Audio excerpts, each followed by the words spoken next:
NCL নিয়ে অভিযোগের সুযোগ নেই। দেশের ক্রিকেটের প্রেক্ষাপটে এমন টুর্নামেন্টের প্রয়োজন ছিল বহু আগে থেকেই। অপেক্ষা আর আক্ষেপ পুরনোর টুর্নামেন্টের পর্দা নামল, সীমাবদ্ধতা ছিল বহু। তাই তো শতভাগ সন্তুষ্টির সুযোগ দেখছেন না নীতি নির্ধারকরা।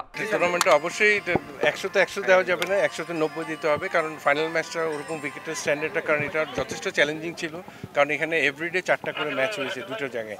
তো সেই হিসাবে কিন্তু অনেকটা চ্যালেঞ্জিং ছিল উইকেটটা। তারপরে ওভারঅল আমি বলবো যে উইকেটটা কিন্তু আমরা যতটুকু চ্যালেঞ্জিং নিয়েছিলাম তার চেয়ে কিন্তু অনেক বেটার বিহেভ করেছে, যদি ফাইনাল ম্যাচটা একটু লো স্কোরিং হয়েছে। ওভারঅল আমি বলবো এখানে অনেকগুলি ফিডব্যাক আছে এবং অনেকগুলি খেলোয়াড়কে এখানে হয়তো সিলেকশন প্যানেল নোটেট করেছে। রান খরায় ম্যারে ফাইনাল হয়েছে আরো বেশি রংহীন। কথা ছিল মাঠে বসে খেলা দেখবেন খোদ বিসিবি প্রেসিডেন্ট। সিলেটে তা নিয়ে প্রস্তুতিও ছিল অনেক, তবে শেষ পর্যন্ত আসেননি বিসিবি প্রধান। ওনার আসার কথা ছিল, আমি যতটুকু জানি যে লাস্ট মোমেন্টে ফ্লাইটটা ক্যান্সেল হয়েছে বা ডিলে হয়েছে বলে উনি ম্যাচটা দেখতে পারেননি। ফ্লাইট বিলম্বের সে অজুহাত ধোপে টেকেনি অবশ্য, কারণ ওই একই বিমানে চড়েই সিলেটে এসেছেন বিসিবি পরিচালক ফাহিম সিনহা।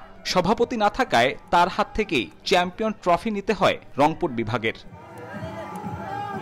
প্রায় 15 দিনের টুর্নামেন্ট, তামিম শান্ত মুশফিকদের সঙ্গে যেখানে সমান তালে লড়ে গেছেন তরুণ সব প্রতিভা, অথচ এই লম্বা সময়ে একবারও মাঠে যাবার সুযোগ হলো না বিসিবি প্রধানের। দুই ফাইনালিস্টের জন্য এটা তো হতাশা দেশের ক্রিকেটের জন্য। সাব্বির মিথুন, সময় সংবাদ, সিলেট।